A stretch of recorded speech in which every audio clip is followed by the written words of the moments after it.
أعوذ بالله السميع العليم من الشيطان الرجيم بسم الله الرحمن الرحيم ফাযাক্কির ইন্নামা আনতা মুযাক্কির, অতএব তুমি উপদেশ দাও, মূলত তুমি একজন উপদেশদাতা।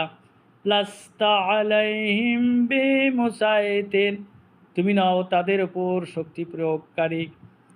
ইল্লা মান তাওয়াল্লা ওয়া কাফারা, কিন্তু যে মুখ ফিরিয়ে নেয় ও কুফরি করে।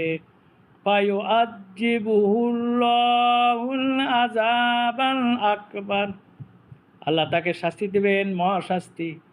ইন্না ইলাইনা ইয়াবাহুম, নিশ্চয় আমার নিকট তাদের প্রত্যাবর্তন হবে।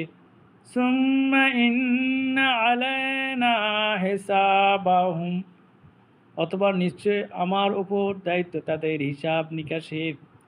আমি সূরা আল গাশিয়ার 21 থেকে 26 নম্বর আয়াত তেলাওয়াত করেছি এবং অর্থ পড়েছি।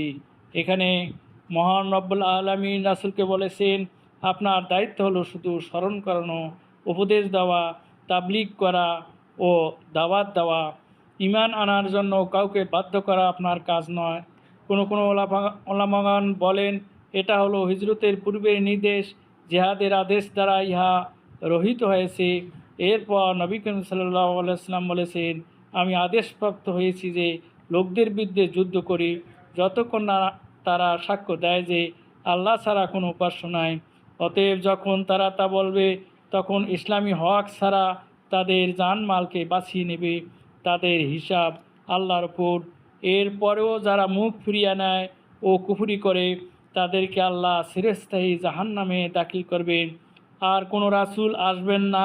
তাই সারা বিশ্বজগতে সকল মোমেনা নরনারীদের রাসূলের উপরোক্ত ফরজ দায়িত্ব পালন করতে হবে।